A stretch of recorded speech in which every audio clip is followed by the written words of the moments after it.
बस बातें नहीं करनी भाई। हाँ,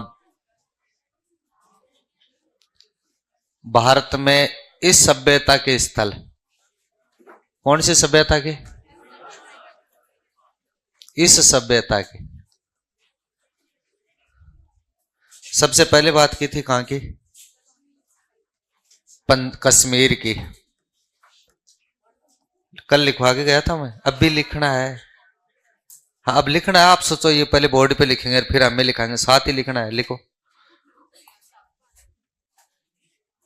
कश्मीर में एक स्थल था मांडा।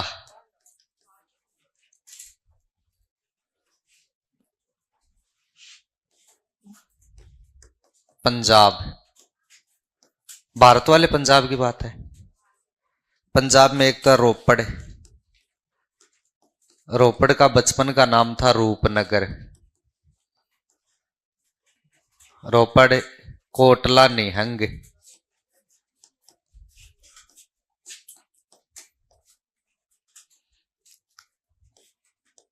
चक 86।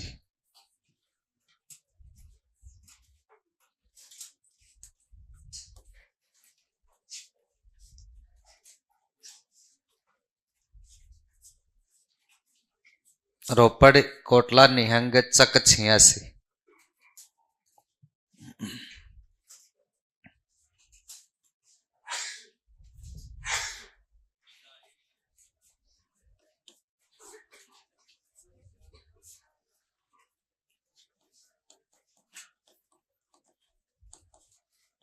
राजस्थान,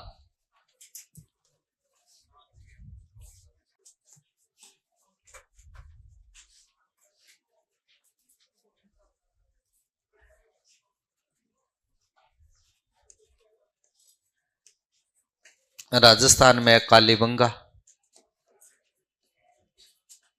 पीलीबंगा। कालीबंगा कहां पर है? हनुमानगढ़। पीलीबंगा भी, तो मैं ऐसे लिख दूं हनुमानगढ़।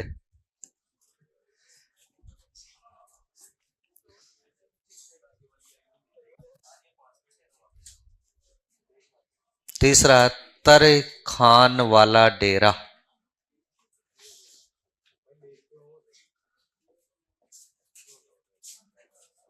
बंद कर दो अब कमरे को, बाद में कोई नहीं आएगा। एक दिन बाहर रख दो इनको। कल 8:07 से ऊपर मिनट भी हो गई है ना, नो एंट्री है, क्योंकि पहले टाइम की आदत बहुत खराब हुआ है। मैं 8:10 के बाद आऊं तो आप भी बंद कर देना, ठीक? आपके लिए 7 है, चलो 8 सही, बस।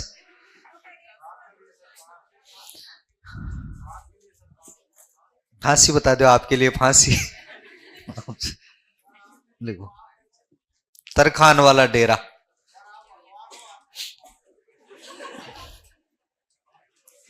मलाराम को नहीं आगे? मलाराम नहीं है? अच्छा, उस वो फर्स्ट बैच में था, सेकंड तो उसका तो पूरा हो गया, हाँ तब नहीं है। चलो, राजस्थान में कालीबंगा, पीलीबंगा, तरखान वाला डेरा। लिख लिए ना? न लिखे वो दूसरे की कॉपी से टिप कर लिखो।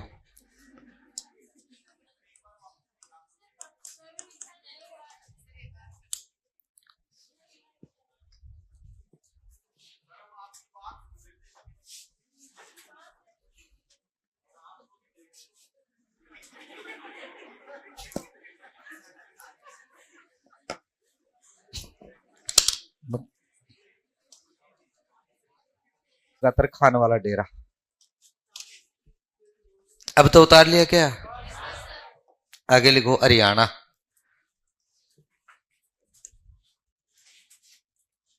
राखी गड्डी,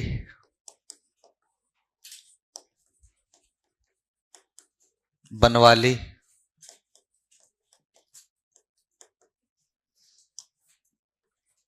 मिताथल,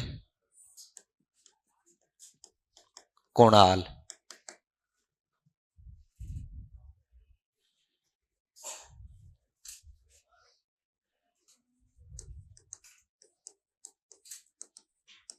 उत्तर प्रदेश।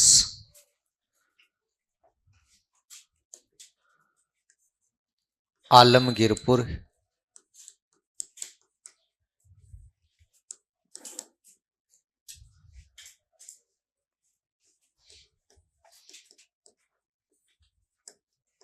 सहारनपुर, हुल्लास। वो एक शायद मैंने उधर पंजाब में लिखा नहीं रे, संघोल, ये भी लिखना।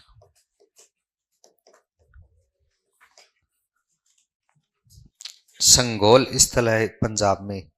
रोपड़, कोटला, निहंग, चक, छियासी और संघोल जगह है क्या? हरना है तो बनाओ। संघोल पंजाब में है और सहारनपुर यूपी में। आलमगीरपुर, सहारनपुर, हुल्लास। इसके बाद एक जगह है, कौन सी? सर्वाधिक स्थल किस राज्य से प्राप्त हुए थे?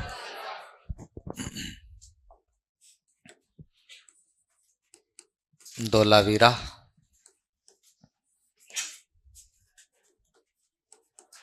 लोथल,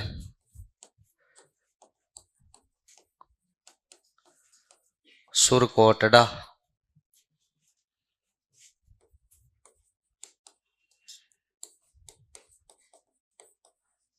रोजदी, प्रभास पाटन, जुन्नीकरण, भगत राव, रंगपुर।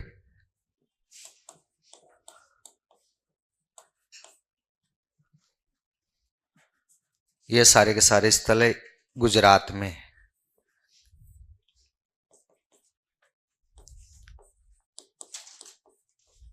महाराष्ट्र,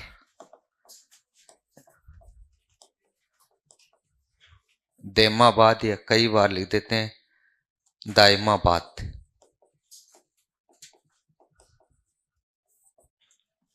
दक्षिणी स्थल था ना देमाबाद, दायमाबाद।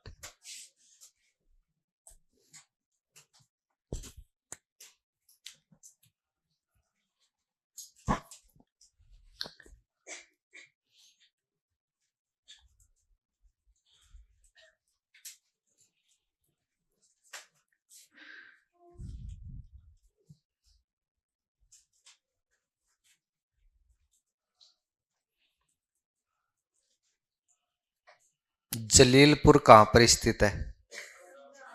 कौन से पंजाब में? और मेहरगढ़ कौन से में? और अली मुराद अच्छा, पन्नो पार्ट निकाल भी लियो रे। बड़ा जोरदार आदमी, तुरंत प्रभाव बदले, बूझ लियो। मैं कौन पूछू, रहने दे, लिखो। पूछूंगा मैं थोड़ी देर बाद में, लिखाते लिखाते बीच में प्रश्न न पलट सके। जॉन मार्शल की पुस्तक का नाम? पण मन बेरा थे बिन टीप टैपर कर देगा। हाँ, ये लिख लिया कि महाराष्ट्र तक? ठीक है, आगे सुनना। अब निकाल दो प्रश्न आगे। कल मैंने बताया था हड़प्पा सभ्यता के प्राक हड़प्पा कालीन स्थल।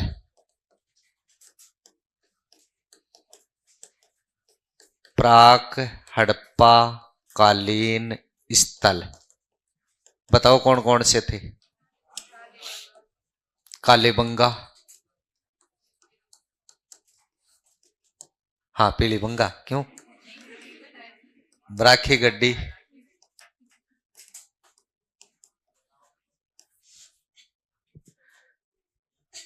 बनवाली या बनावली, जो भी। आमरी नहीं रहे। आ तो थारे याद बहुत हुई। हड़पोतर, हड़प्पा के उत्तरोत्तर स्थल।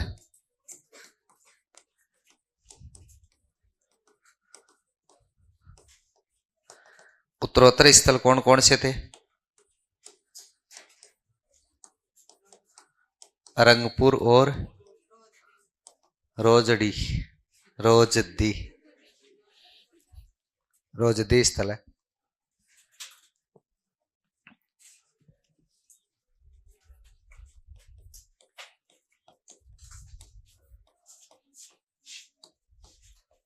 हड़प्पा सभ्यता किस काल की सभ्यता थी?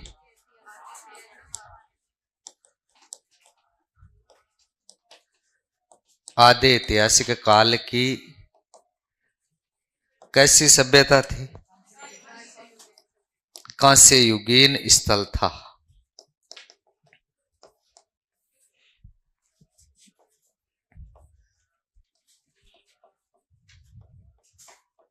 ये लाइन मैंने पहले भी कहीं लिखवाई है, हाँ, कालीबंगा में।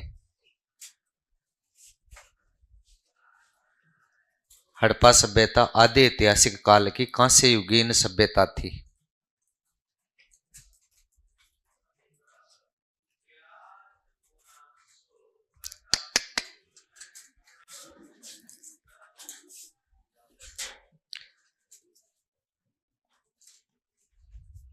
लिखवा लाग जाएगा समय गुणा समय बराबर ब्याज गुणा 100 बट्टा मूलधन। तो गणित है, उल्टा बोल दिया अकम की। आधे ऐतिहासिक काल कांस्य युगीन सभ्यता थी।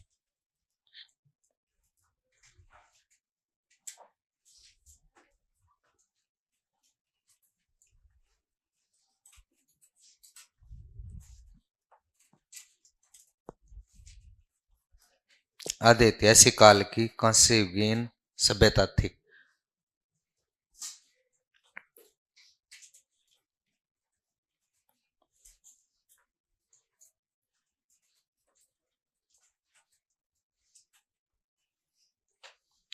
लिख लिया?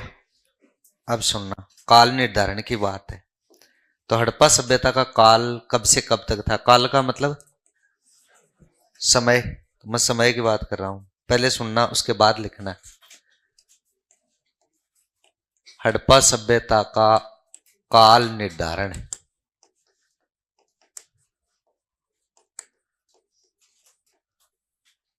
तो लगभग तीन याद रखना, बाकी लिखाने को तो मैं 5-6 लिखाऊंगा। पहला, इस सभ्यता का उत्खनन किसके निर्देशन में किया गया था? इसलिए ये तो बताएगा। जॉन मार्शल ने इस सभ्यता का काल बताया था 3250 से 2750 ईसा पूर्व। तो 3250 से 2750 ईसा पूर्व बताया था कि मतलब 3250 ईसा पूर्व से लेकर 2750 ईसा पूर्व तक रही। लेकिन ये काल कहां से बताया? तो इन्होंने ये काल, इस काल यानी ये समय का निर्धारण कहां से किया? तो हड़प्पा के जो लोग थे वो मेसोपोटामिया के साथ व्यापार करते थे। किसके साथ? और मेसोपोटामिया कहां पर है? इराक, दजला और फरात नदी के किनारे। तो मेसोपोटामिया से एक अभिलेख मिला था। मेसोपोटामिया के अभिलेख का नाम है सारगोन अभिलेख। ये नाम याद रखना, अभिलेख वाला। मेसोपोटामिया का एक अभिलेख प्राप्त हुआ, उसका नाम क्या था? और इस सारगोन अभिलेख के आधार पर, इस अभिलेख पर अंकित था, आधार पर जॉन मार्शल ने यह काल निर्धारण किया था। यह काल निर्धारण किया था, मतलब इस पर लिखा हुआ है कितना समय? याद करो, कालीबंगा में मैंने एक लाइन लिखवाई थी कि मेसोपोटामिया की बेलनाकार मोहरों के प्रमाण मिले। इसका मतलब कालीबंगा हड़प्पा सभ्यता का स्थल था। तो कालीबंगा से मिला, तो कालीबंगा वाले भी व्यापार करते थे किसके साथ? और इस अभिलेख में तो मोहनजोदड़ो के लिए एक शब्द का प्रयोग किया गया, मेलुहा। मोहनजोदड़ो के लिए किस शब्द का? जबकि मार्टिन व्हीलर, कुछ विद्वान ये कह रहे हैं कि संपूर्ण सभ्यता का ही नाम था। कौन सा? तो आगे हम लिखेंगे मोहनजोदड़ो में, तो ये अभिलेख दोबारा आएगा। ये अभिलेख कहां से प्राप्त हुआ? अभिलेख लिखने की कला विश्व में सबसे पहले किसने प्रारंभ की? कोई एक ईरान का राजा था जिसका नाम था दारा प्रथम, या इसी का नाम है। और भारत में अशोक मौर्य ने शुरू की थी, उन्होंने इनसे ही सीखी थी। तो ये मेसोपोटामिया के अभिलेख में ऐसा पाया गया। तो मुझे लगता है या तो हम हिस्ट्री को गलत पढ़ रहे हैं या इतिहासकारों ने कुछ गलत लिख दिया। यहां तो ये कह रहे हैं कि 3250 ईसा पूर्व का अभिलेख है। हमें पढ़ाया जाता है कि 512 ईसा पूर्व दारा ने आक्रमण किया, उसने सबसे पहले अभिलेख लिखा। तो शायद इनको भूल गए, दोनों में से एक तो गलती है। हमें पढ़ाया जाता है कि पाबूजी बाहर राजस्थान में सबसे पहले ऊंट लेकर आया था। इधर लिखा जाता है कि कालीबंगा में ऊंट की अस्थियों के प्रमाण मिले। तो शायद कहीं ना कहीं गड़बड़ है, या तो ये लिखा तो पहले गया था, इसको जानते नहीं थे कि ये क्या है, ऊंट नहीं रहा अभिलेख है। क्या ऊंट भी लिखा जाता है क्या? नींदा में मारे फटकारा, थारी नींद ही गुन उड़ी। ये अभिलेख है, ठीक है ना? हाँ, तो ये किसने बताया था? फिर सुनना। दूसरा, कार्बन 14 पद्धति, नाम सुना है क्या? मतलब ये पद्धति ये थी कि मनुष्य की सबसे लंबे समय तक कोई चीज रहती है, वो है हड्डी, और हड्डी की उम्र मानी जाती है वैज्ञानिकों के अनुसार 5700 साल। मतलब हड्डियां कहीं ना कहीं मिली जाती है, जानवर की हो चाहे मानव की हो, और उन हड्डियों की जांच की जा सकती है इस पद्धति से। तो कितनी भी पुरानी हड्डी हो, उसकी जांच करके ये पता लगाया जा सकता है कि ये कितने साल पुरानी है। तो ये कार्बन 14 पद्धति बोलते थे। और इसमें एक व्यक्ति साथ था, उसका नाम था डीपी अग्रवाल, धर्मपाल अग्रवाल। इस कार्बन 14 पद्धति ने और डीपी अग्रवाल दोनों एक ही हैं, मतलब ये इसका समर्थन कर रहा है। तो कार्बन 14 पद्धति के आधार पर और धर्मपाल अग्रवाल ने इस सभ्यता का काल बताया था 2300 ईसा पूर्व से लेकर 1750 ईसा पूर्व। और यह सर्वमान्य सिद्धांत है। सबसे सही तिथि कौन सी है? तो ये सर्वाधिक एनसीईआरटी में भी पीछे पहले यही था, अब तो चेंज कर दिया, अब तो एनसीईआरटी में 2800 से 1500 कर रखा है। तो पहले ये था, तो याद रखना 2300 से कब तक? ये कौन कौन? C14 पद्धति व डीपी अग्रवाल के अनुसार हड़प्पा सभ्यता का काल जो था वो कितना था? एक अपने इतिहासकार है मार्टिन व्हीलर, और मार्टिन व्हीलर भाई साहब ने इसका कार्यकाल बताया है 2500 से 1500 ईसा पूर्व। 2500 से कितना? 1500 ईसा पूर्व किसने बताया? और अब जो एनसीईआरटी है, जो जीव का जंजाल, ये बता रहे हैं 2800 से 1500 ईसा पूर्व। किसके अनुसार? एक अपने इतिहासकार और है जिसका नाम है फेयर सर्विस, और फेयर सर्विस भाई साहब बताता है 2000 से 1500 ईसा पूर्व। अब ध्यान देना, 2000 से 1500 है, और इधर जो शुरू में बताया था वो है 3200 से 2700। ऑल ओवर हिसाब किताब देखें तो हम ये भी कह सकते हैं कि यह सभ्यता 3250 से 1500 ईसा पूर्व तक थी, क्योंकि पहला 3250 है और लास्ट में कितना दिया है? इसके बाद में वैदिक सभ्यता शुरू हो गई थी 1500 से 600 ईसा पूर्व। इसके बाद में महाजनपद काल शुरू हो गए थे 600 से 325 ईसा पूर्व। इसके बाद मौर्य काल शुरू हो गया था 322 ईसा पूर्व से 100। समझ में आ गई के बाद? तो लास्ट में ये मौर्य वंश के बाद में जो काल था मौर्योत्तर काल, वो तो 185 से 319 तक था, ईस्वी तक। तो वो मौर्योत्तर काल की बात थी। तो ये इस सभ्यता का काल निर्धारण किया गया है, यानी समय माना गया है लगभग। जो और इन सब में से सब में जो उचित और सही है वो कौन सा? पर वो आ सके है कौन है? क्योंकि महानिदेशक है, दूसरा ये महत्वपूर्ण है। तो दो तो याद रख ही सको। इनमें देखो दोनों का 50-50 है, अठे भी 50 है, अठे भी 50। इनमें छोटा के नीचे 50 है, बड़ा यान का है 2300 का 2300 ही, 1700 का सागे कहता है, क्योंकि गड़बड़ कट्ठे हुआ है।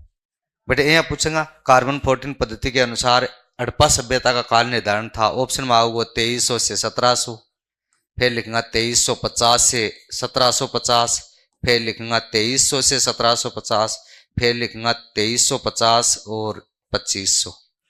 तो बटे यहाँ सोचा वो भी हो सके, वो भी 50 88 88 पक्को गड़बड़ हुआ है बटे। समझ में आ गई बात? 50 छोट क्या सागे ही, छोटा कहता ही 1700। ठीक है, तो ये पद्धति पक्की याद करनी है। फिर सुनना, इनके अलावा इस सभ्यता के निर्माता कौन थे? कौन सी सभ्यता के? हाँ, हड़प्पा सभ्यता के निर्माता। हड़प्पा सभ्यता के निर्माता कौन थे? तो निर्माताओं में सुनना, सबसे पहले डॉक्टर रामचंद्र व डॉक्टर लक्ष्मण स्वरूप, ये दोनों ये कहते हैं कि हड़प्पा सभ्यता का निर्माण आर्यों ने किया था। किसने किया था? आर्यों ने। जबकि आर्य तो वैदिक सभ्यता में आते हैं। मार्टिन व्हीलर ये कहता है कि इस सभ्यता का पतन ही आर्यों के आक्रमण के कारण हुआ। तो ये दो आदमी, तो अंत ने याद करना है, राम लक्ष्मण। राम लक्ष्मण क्या मानते हैं? दूसरा सुनना, एक विद्वान है राखलदास बनर्जी। राखलदास बनर्जी, इनके बोला करी आर डी बनर्जी, कई बार यही थी। और आर डी बनर्जी कहता है कि ये द्रविड़ संस्कृति के लोग थे। आर डी बनर्जी का सहयोग करने वाली एक महिला है सुनीति चटर्जी, और ये दोनों कह रहे हैं द्रविड़ संस्कृति के लोग थे। किस संस्कृति के? और ये सबसे ज्यादा महत्वपूर्ण है कि द्रविड़ संस्कृति, मूल रूप से इनको माना यह जाता है कि हड़प्पा सभ्यता के निर्माता द्रविड़ संस्कृति के लोग थे। ठीक है। तीसरा सुनना, अमलानंद घोष। और अमलानंद घोष कह रहा सोथी संस्कृति के लोग थे। तो सोथी संस्कृति कहां पर? बीकानेर वाला इलाका। बीकानेर में सोथी सभ्यता है, उसको कालीबंगा प्रथम के नाम से जानते हैं। तो ये कह रहा सोथी संस्कृति के लोग थे। और चौथा है गार्डन चाइल्ड। देखो आदमी को कतो जोरदार नाम है, गार्डन चाइल्ड, बगीचे का बच्चा। गार्डन यानी चाइल्ड यानी हाँ, गार्डन चाइल्ड। एक सागा है मार्टिन व्हीलर। मार्टिन व्हीलर, जहां देखो ए दोनों अंग्रेजी में ही। मार्टिन व्हीलर भी अंग्रेजी को से नाम है, और गार्डन चाइल्ड ये कह रहे हैं कि सुमेरियन लोग थे। और सुमेरियन मेसोपोटामिया को बोलते हैं। मेसोपोटामिया सभ्यता का नाम है दूसरा। तो ये कह रहे हैं मेसोपोटामिया वालों ने इसका निर्माण किया था, क्योंकि वहां मिल रहे हैं ना, इसलिए।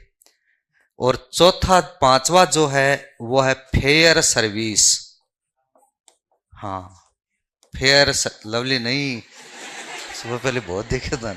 मैं सर्विस बताऊं, फेयर यानी अच्छे सर्विस, अच्छी सर्विस गांव की, एक शहर की, गांव की। तो ग्रामीण संस्कृति के लोग, फेयर सर्विस बोल रहा है ग्रामीण संस्कृति। इसका सहयोग दे रहा रोमिला थापर। कौन? ये दोनों कह रहे हैं कि ग्रामीण संस्कृति के लोग थे। कौन से संस्कृति के लोग थे?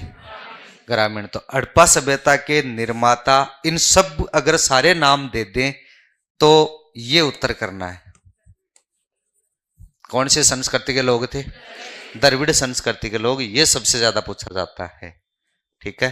राम और लक्ष्मण क्या कहते हैं? राखलदास बनर्जी द्रविड़। एक का नाम ज्यादा आता है। राखलदास बनर्जी क्या कह रहा है?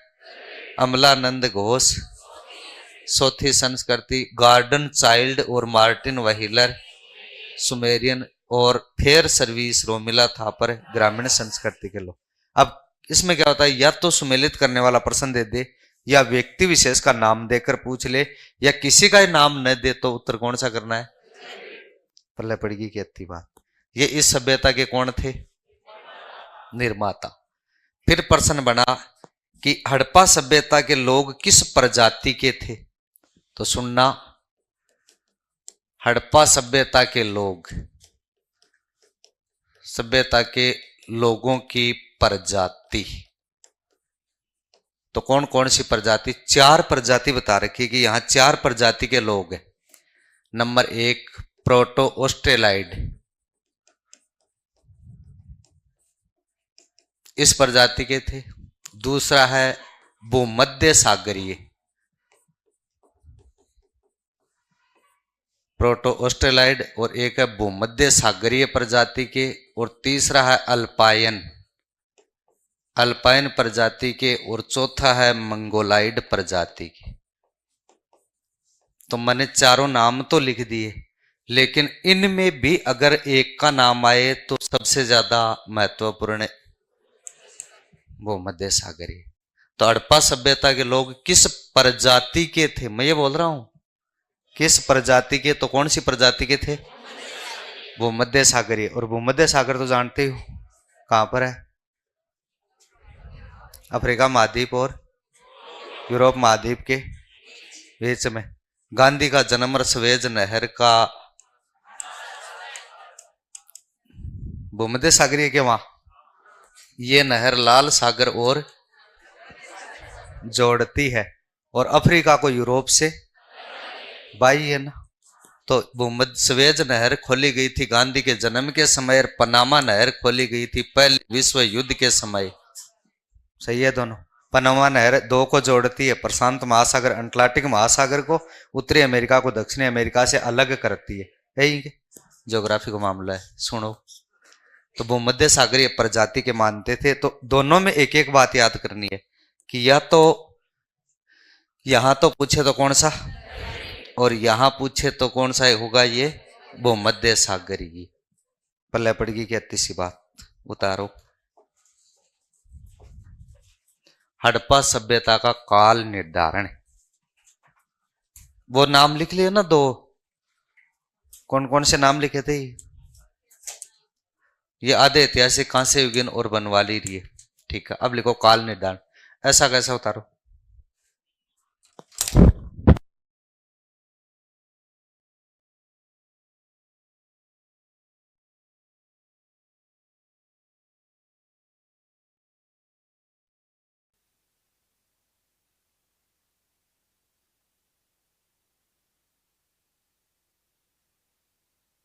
जॉन मार्शल के अनुसार 3250 से 2750 ईसा पूर्व है। नीचे लिखना, मेसोपोटामिया के सारगोन अभिलेख के आधार पर,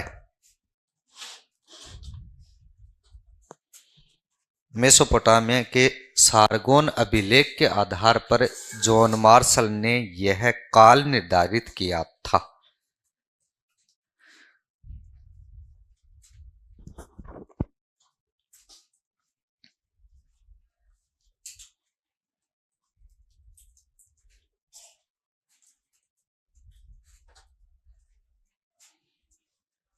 यह काल निर्धारित किया था।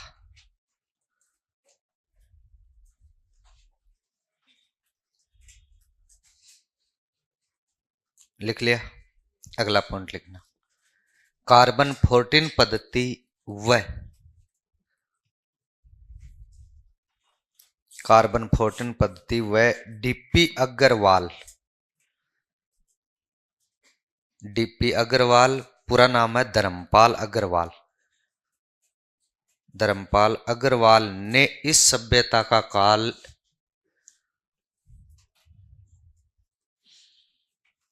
2300 से 1750 ईसा पूर्व निर्धारित किया है।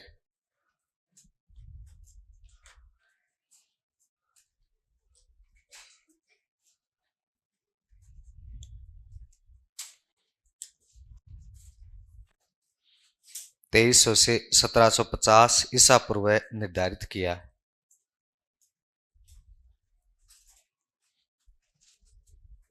मार्टिन व्हीलर के अनुसार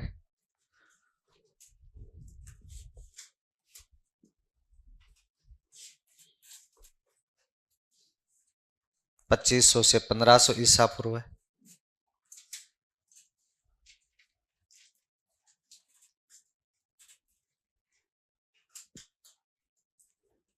मार्टिन व्हीलर के अनुसार है 2500 से 1500। पीछे वाला भी नहीं लिखा क्या तो अभी तक?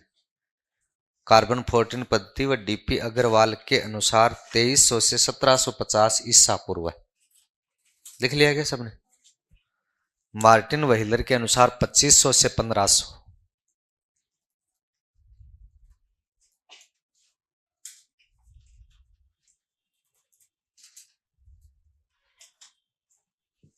एनसीईआरटी के अनुसार, वो स्कूल मैनेजमेंट, हाँ आपके तो चलती नहीं है ना। एनसीईआरटी की स्थापना कब की गई थी? 1961 में।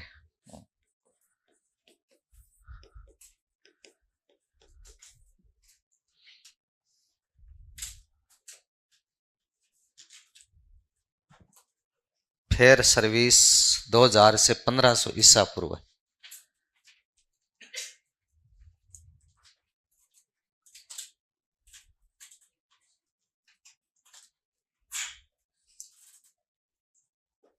दो हजार से 1500 ईसा पूर्व।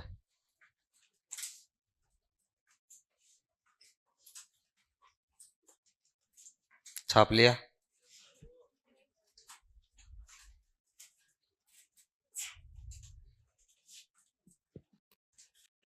लिख के याद करो ना।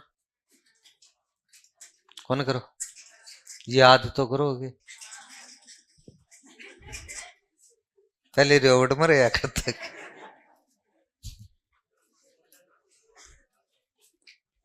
अगला पॉइंट लिखो। हड़प्पा सभ्यता के निर्माता।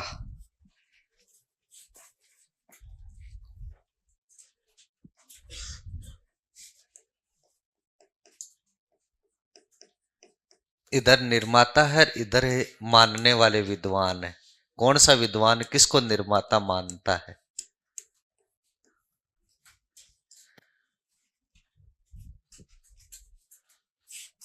हड़प्पा सभ्यता के निर्माता।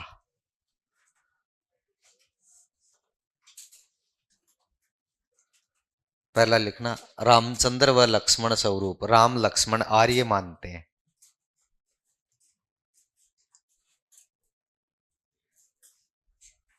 राम लक्ष्मण इस सभ्यता के निर्माता किनको मानते हैं? आर्यों को।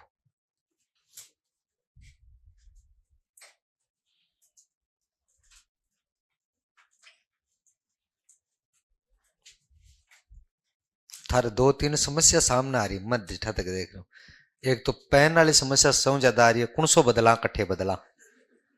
एक पेन लिख लो, नीचे अंडरलाइन कर लो।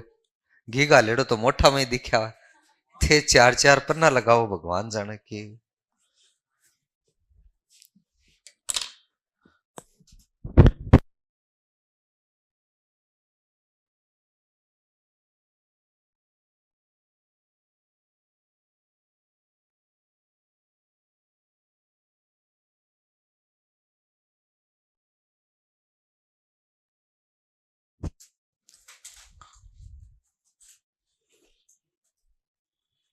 राम लक्ष्मण आर्य, राखलदास बनर्जी, सुनीति चटर्जी द्रविड़, अमलानंद घोष चौथी संस्कृति।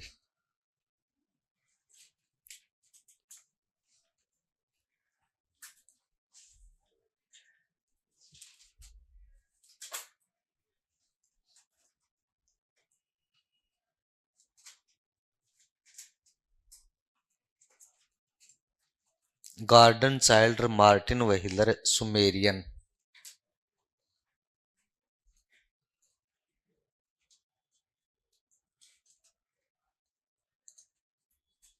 Garden child, Martin wheeler, Sumerian मानते हैं। Fair service, Romila Thapar.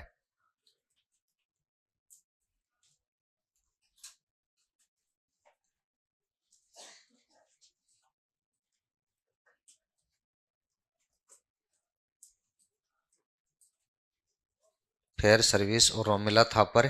ग्रामीण संस्कृति।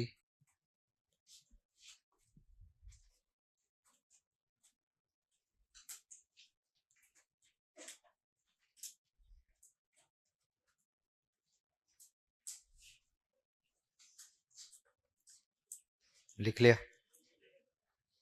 कौन लिखा?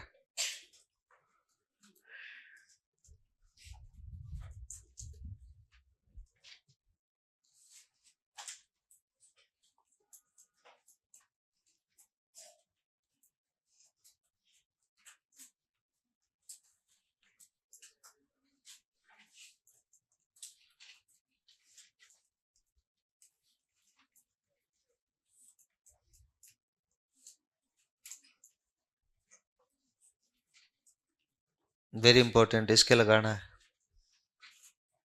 द्रविड़ संस्कृति।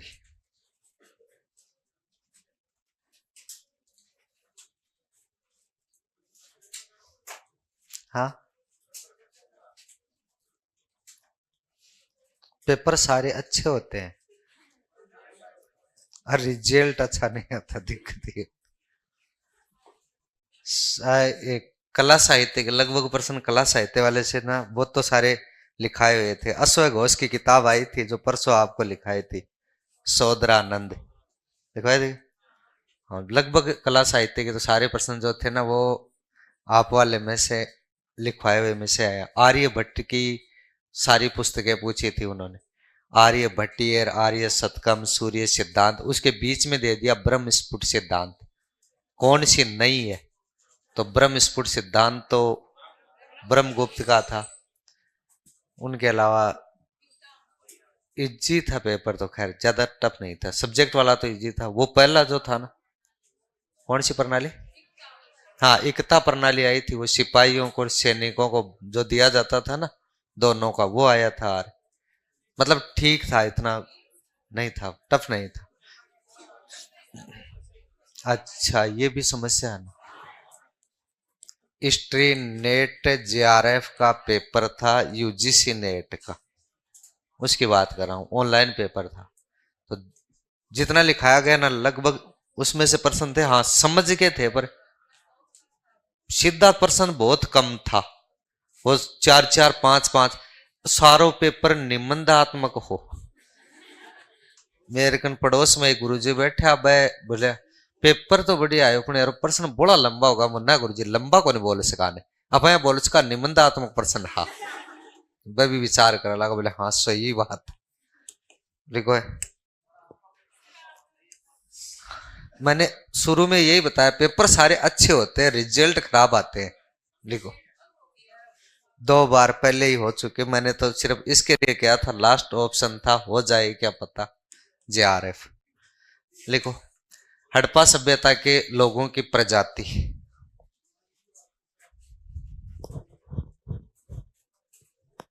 हड़प्पा सभ्यता के लोगों की प्रजाति,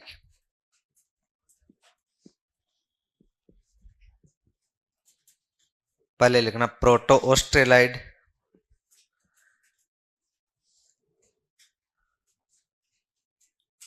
एक रीजनिंग का प्रश्न आया था शानदार, वो मेरा सही हुआ। उसमें गुवाहाटी की संख्या पूछी थी उन्होंने, पहले के शायद 19 थे ऑप्शन, डबल का आधा कर रखा था, और फिर 38 के 19 थे, वो 54 के 27 थे, उसके कितने 54 के 52 जो भी नंबर आए, पर उसमें 1 घंटा लगा था। पहले ABCD लिखी, फिर उनके नीचे एक संख्या लिखी, 1 2 3 4 5 6 7, तो 26 अक्षर आए। ABCD में 26 होते हैं ना, मैं कल चक्कर में था, मेरे याद था 27, मैं बार बार गिन रहा कौन सा भूल गए, फिर लास्ट में मैंने सोचा 26 ही होते होंगे, और तो कौन सा हो गया बीच में। लिखो, प्रोटो ऑस्ट्रेलाइड, भूमध्य सागरीय, अल्पाइन, मंगोलाइड, इनमें से महत्वपूर्ण मानना कौन सा? भूमध्य सागर।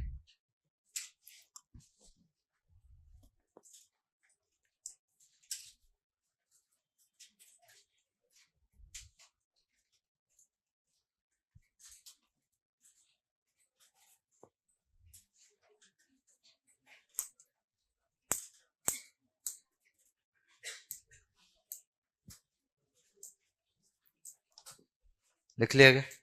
अब सुन, अगला एक लाइन मैं साथ ये लाइन लिखा रहा हूं दोनों की, कि हड़प्पा सभ्यता के लोग मूलतः भूमध्य सागर के, भूमध्य सागरीय, हड़प्पा सभ्यता के निर्माता मूलतः कौन थे? निर्माता मूलतः द्रविड़ संस्कृति के लोग थे, तथा इसके लोग भूमध्य सागरीय प्रजाति के थे। एक तो ये बात याद रखनी। दूसरी बात, यहाँ की साफ सफाई जो थी वो उन्नत व्यवस्था की थी। तीसरी बात, यहाँ का समाज और राजस्थान की सरकार संभावित है, नहीं मैं तो कह रहा हूं संभावित है। हाल तक काल वो एक फेक न्यूज आई, लोग भी स्टेटस और फेसबुक में 2-4 के लिखे फेक है, आज तक बाबा ने अभी तक 2 उप मुख्यमंत्री वह उठा के पटक दिया। अब वह इन जगह खुद यहाँ चाहूँ कि बाबा बालकनाथ ही बने, ठीक है। अब हालांकि बन जैसी जो बन से आपने बने वो ही आपनो मुख्यमंत्री। सुनो, साफ सफाई की उन्नत व्यवस्था ये थी, ये नगरीय या शहरी सभ्यता थी, नगरीय या शहरी सभ्यता थी। इस सभ्यता के निर्माता द्रविड़ संस्कृति के लोग थे और इसमें भूमध्य सागरीय प्रजाति के लोग थे। ये 3 लाइन लिखवा रहा हूं मैं, जो मैंने कालीबंगा में बता दी थी, शायद बताई थी ना। हाँ, तो पहला पॉइंट लगाकर लिखो, हड़प्पा सभ्यता के लोग, हड़प्पा सभ्यता के लोग भूमध्य सागरीय प्रजाति के थे। हड़प्पा सभ्यता के लोग भूमध्य सागरीय प्रजाति के थे।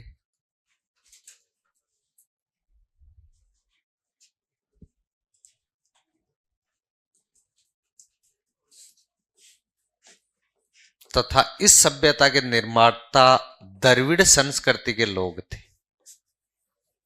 निर्माता मुख्यतः द्रविड़ संस्कृति के लोग थे। हड़प्पा सभ्यता के लोग भूमध्य सागरीय प्रजाति के थे तथा इस सभ्यता के निर्माता द्रविड़ संस्कृति के लोग थे।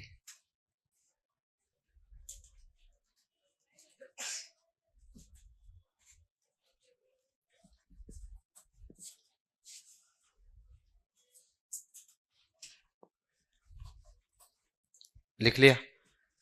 फिर लिखना, सिंधु घाटी सभ्यता एक नगरीय या शहरी सभ्यता थी।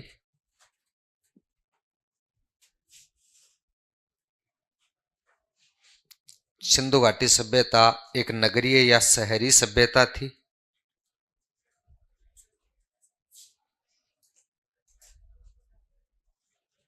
नगरीय या शहरी सभ्यता थी। इस सभ्यता की मुख्य विशेषता, इस सभ्यता की मुख्य विशेषता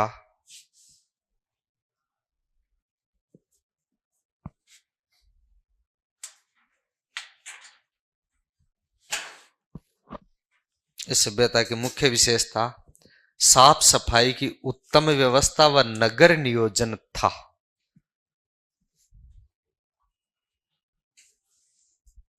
साफ सफाई की उत्तम व्यवस्था व नगर नियोजन था।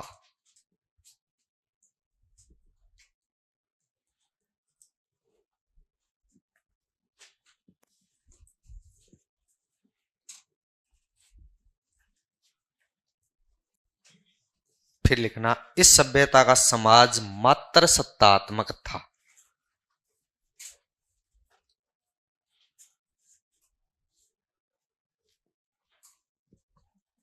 इस सभ्यता का समाज मात्र सत्तात्मक था।